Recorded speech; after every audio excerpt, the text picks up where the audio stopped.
Okey, baik, kita sambung lagi prinsip perbincangan. Kita berhenti kat sini kan. Expression, prinsip perbincangan, pilih topik.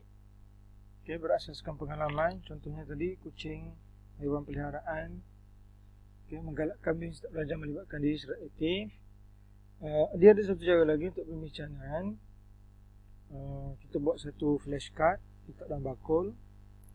Topik haiwan peliharaan, minta belajar bagi ambil satu kad dan cerita tentang apa kad. Kalau kucing, maknanya dia ada cerita tentang kucing. Bincang-bincang tentang kucing. Kucing berjalan ke kat mana-mana yang dia jumpa. Depend lah. Okay, tempoh masa yang sesuai. Jangan terlalu rushing. Masa rabut. Saya pun tak suka ditekan-tekan, laju dan sebagainya. Okay, nak rushing sangat tu tak suka. Relax lah. Okay, seterusnya yang keenam, penyelesaian masalah. Inquiry penemuan lah ni. Ini yang kita bincangkan di slide-slide yang berikut, yang telah lepas kita dah bincang. Bimbing belajar mengenai pasti ciri-ciri masalah. Okay, ni inquiry penemuan ni. Okay, ni eksperimen. Eksperimen penyiasatan lah.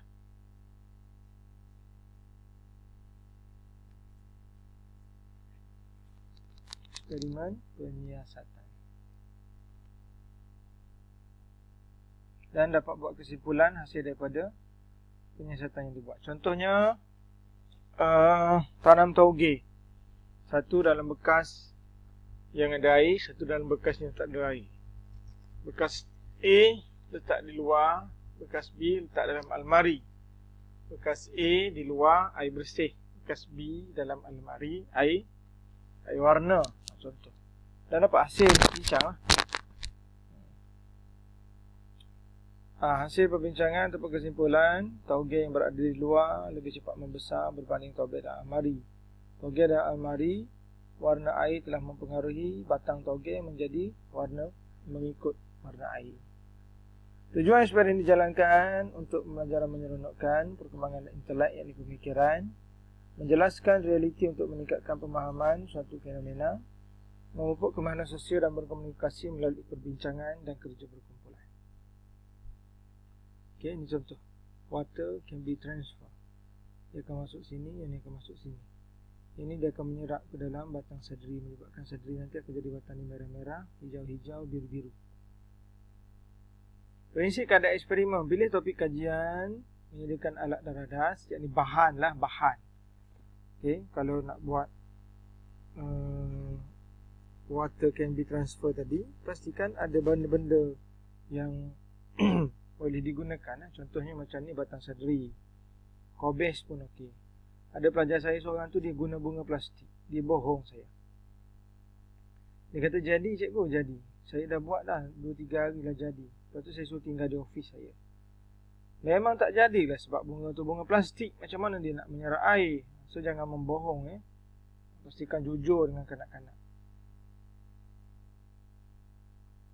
Membimbing proses pelaksanaan berpusatkan pelajar, pemilihan strategi keadaan dan teknik. Okey, dah habis dah topik 6 teknik tadi.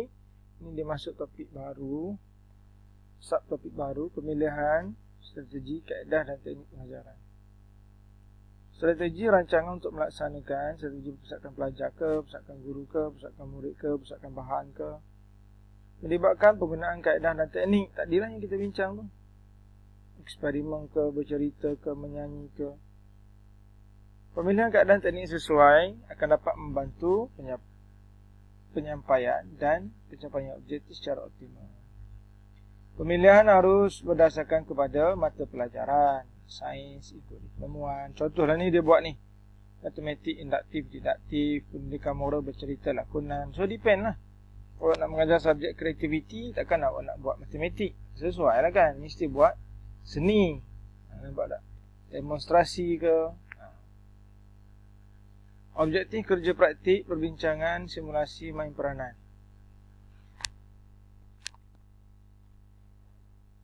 Sama lah ni, untuk taska pun sama juga, untuk tadika pun sama juga.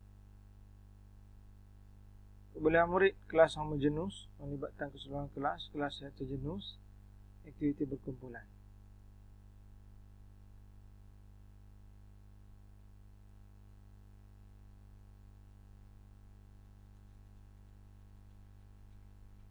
Bahan batu apa nama ni, keadaan teknik ni yang kita nak buat ni, dia ada kadang-kadang dia melibatkan kumpulan yang kecil, ada ketika dia melibatkan kumpulan yang besar. Tapi lebih baik melibatkan kumpulan yang besar, kumpulan yang kecil-kecil lah, supaya mudah nak fokus. Jenis aktiviti pembukaan aktiviti kita tak perlu lah. Aktiviti pembelajaran, kerja projek, ni dah masuk bawah ni tadi ni. Bawah ni, pemilihan mata pelajaran. Contoh-contoh, dia beri contoh ni kat kita ni. Prinsip bersepadu, Jerry, mesti ada dalam aktiviti tu. Akses kendiri, penilaian kendiri dari segi objektif pelajaran berkesan. Okay.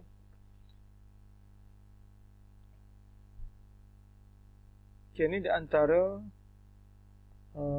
kaedah teknik, okay, yang boleh digunakan untuk mengajar PEKK. Okay, kanak-kanak TESCA ataupun tadika.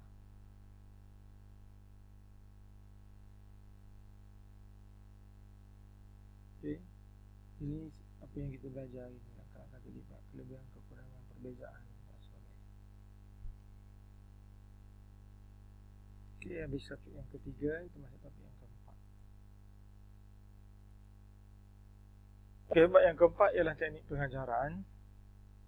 Teknik pengajaran bermaksud cara kaedah penyampaian yang ini dah dibincangkan dulu. Contohnya teknik bersoal jawab, perbincangan, bercerita dan sebagainya. Teknik digunakan untuk mengukuhkan kefahaman. Dia gini, kita nak mengajar, ada teknik dia. Awak nak mengajar subjek matematik hari ini, iaitu mengira nombor bulat. Dia ada teknik nak mengajar. Teknik macam mana? Teknik teka-teki, teknik soal jawab. Macam mana teknik soal jawab dalam matematik mengira nombor bulat? Awak tunjuk bola, awak minta pelajar kira. Lepas tu awak tanya berapa jumlah bola dalam bakul. Itu teknik soal jawab lah tu. Teknik ni penting untuk pelajar dapat input yang terbaik hasil daripada apa yang kita ajar.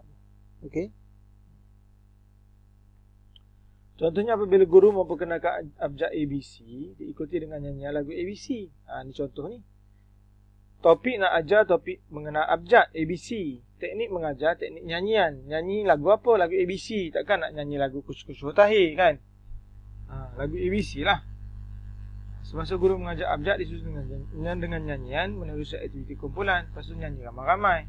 Mula-mula guru tunjuk ABC, murid ikut. Lepas tu guru nyanyi dulu, murid dengar. Lepas tu guru ajar satu persatu, murid ikut satu persatu. Lepas tu guru dan murid sama-sama menyanyi. Itu untuk teknik menyanyi.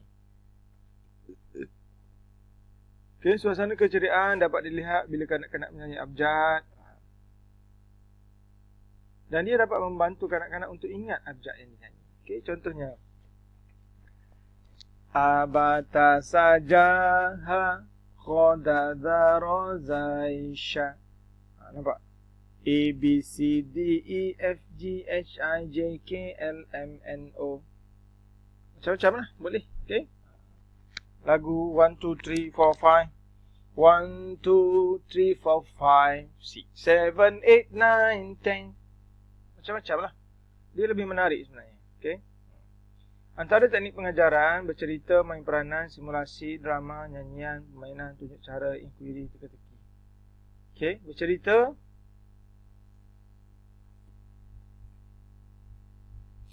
Pendekatan yang sesuai, ini pun dah dibincangkan pada slide yang ketiga ni. Topik yang ketiga dah ada ni. Okay, yang ketiga dah ada. Kembangan cerita diberi penekanan, ada permulaan, pendengar, perakhiran.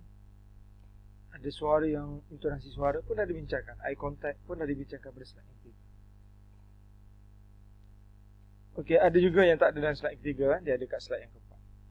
Persediaan teknik bercerita, pilih cerita yang sesuai dengan umur. Okey. Keupayaan dan minat murid. Kemudian sesuaikan dengan kandungan dan nilai-nilai positif dan cerita yang hendak disampaikan.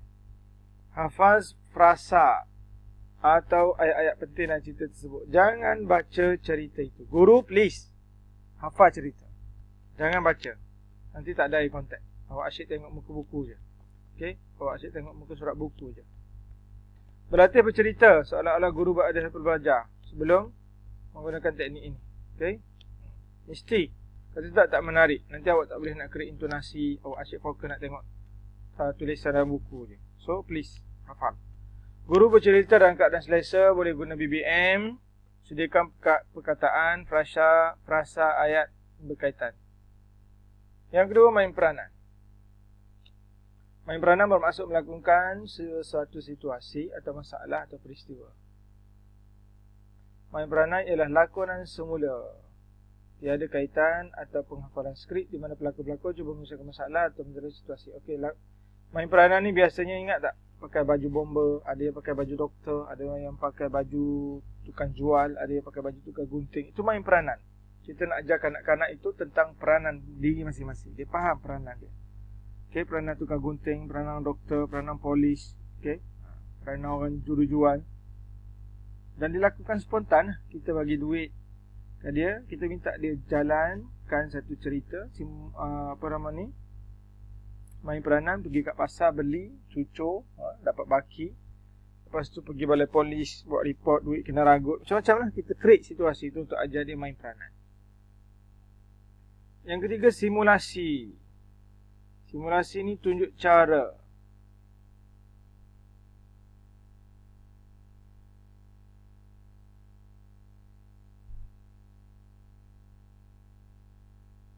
Simulasi sebagai satu situasi yang diwujudkan hampir semua. Bukan tunjuk cara. Allah, asyik tersalah je aku ni. Simulasi ni ialah lakonan semula. Okay, kita create satu situasi tu. Contohnya awak jadi guru, rakan-rakan awak jadi pelajar untuk buat simulasi pengajaran. Begitu. Kanak-kanak pun sama juga. Kita buat simulasi untuk berbincang berkenaan dengan suatu isu atau tugasan. Drama. Drama untuk melatih kanak-kanak menggunakan unsur bahasa, linguistik, nada dan intonasi. Dan juga menggunakan unsur bukan linguistik seperti memek muka, body language. Ini dalam drama. Okey, ni kanak-kanak ni memang perlu diasuh, dididik, dilatih lah untuk main terlibat dalam drama ni. Penggunaannya dapat mendorong rasa minat. Ni awak boleh baca sendiri saya rasa.